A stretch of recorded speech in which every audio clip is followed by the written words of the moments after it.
Hey everybody, I wanted to put up a review of one of my guns. This is the Sig Mosquito in Desert Digital Camo. So first things first, we'll go ahead and do a safety check.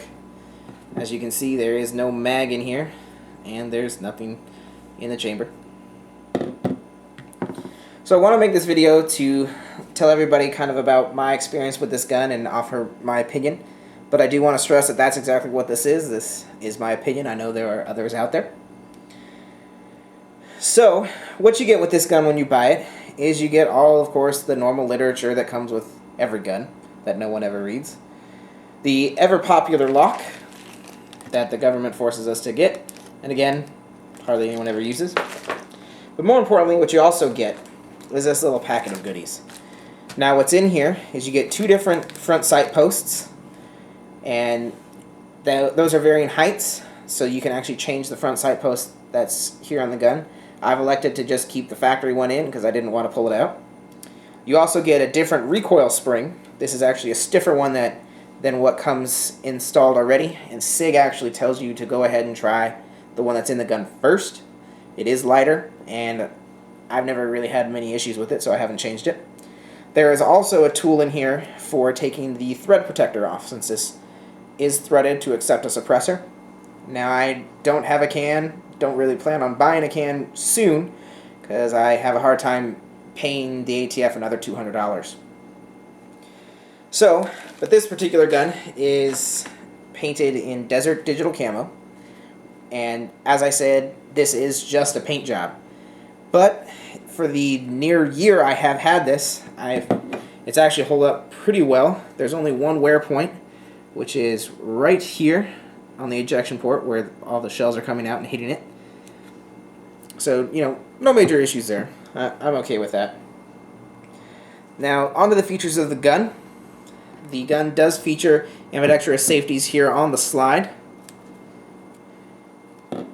Here is the slide stop lever, the decocker, and the magazine release that is not ambidextrous. It also has a rail here on the front, so you can put a light or a laser on here if you really want to, but I've never really seen a 22 with a light or a laser, not that they don't exist. Now, to field strip this weapon, you will rotate this 180 degrees, like every other Sig out there. Then you are going to pull this back and up, and ride it forward.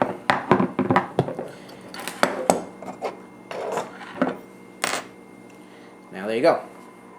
So, while I'm here, I will show you kind of one of the criticisms of this gun. One is, this is actually attached to the frame.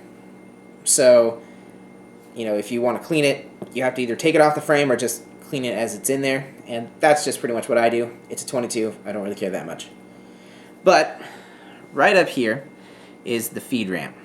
Now, I don't know if you guys can really tell, but there is just a slightest bit of a lip right here between the feed ramp and the chamber. Some people have gone ahead and polished that to make it a little smoother. Again, I haven't. I've found that with certain types of ammunition it's a non-issue. But, that is there.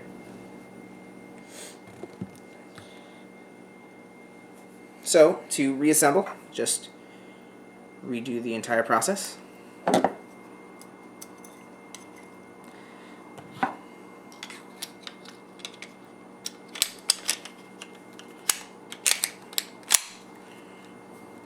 Rotate back. Alright.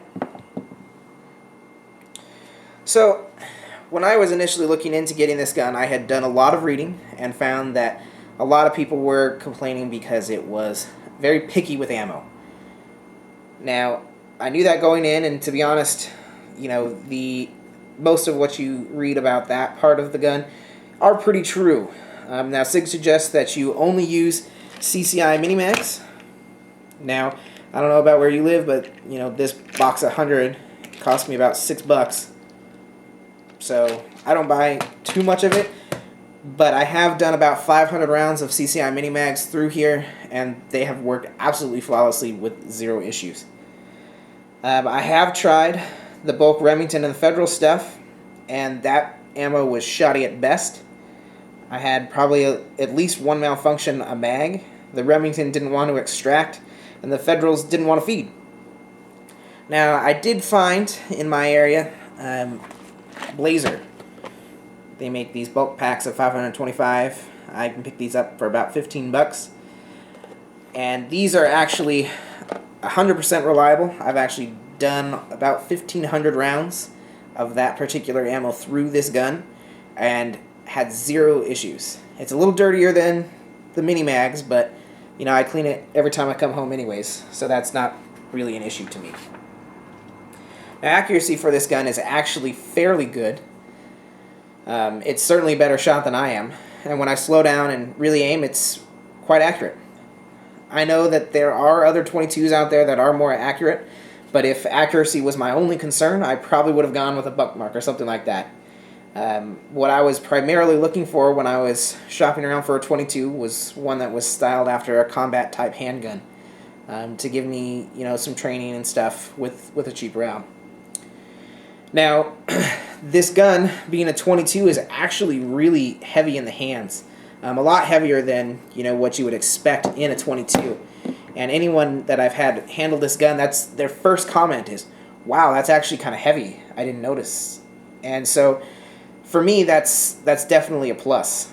Sig designed this to be, they say, about 90% the size of the Sig P226, so that, you know, it could be a nice little trainer for you. And that's kind of what I really bought this for, was just kind of as a trainer, just something cheap to shoot at the range, to, you know, start practicing some of those basic fundamentals of the pistol. Now, obviously, with that in mind, this really isn't a defensive gun, so I don't keep it for that purpose, but, you know, I'd rather have this than nothing. So, now,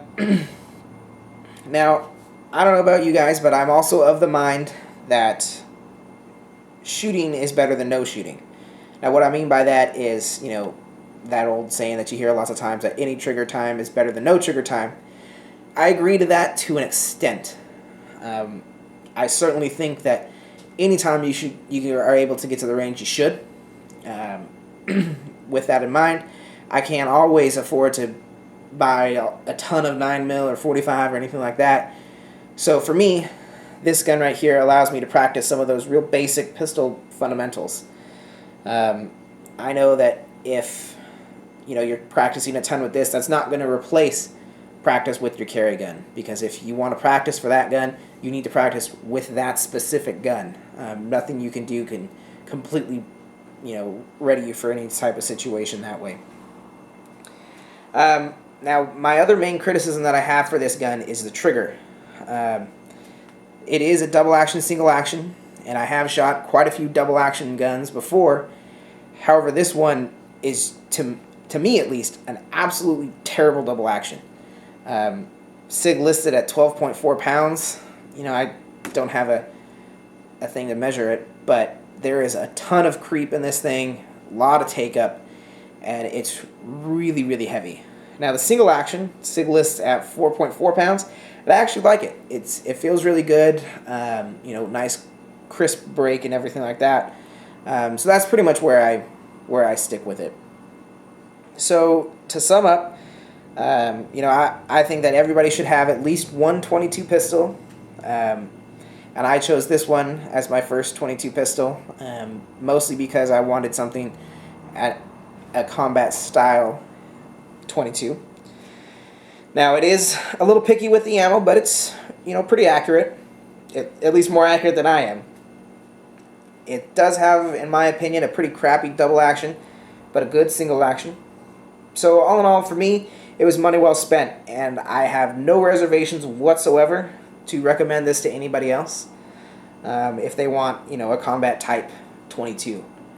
So if you have any other questions, you know, feel free to comment. I'll get back to you as soon as I possibly can.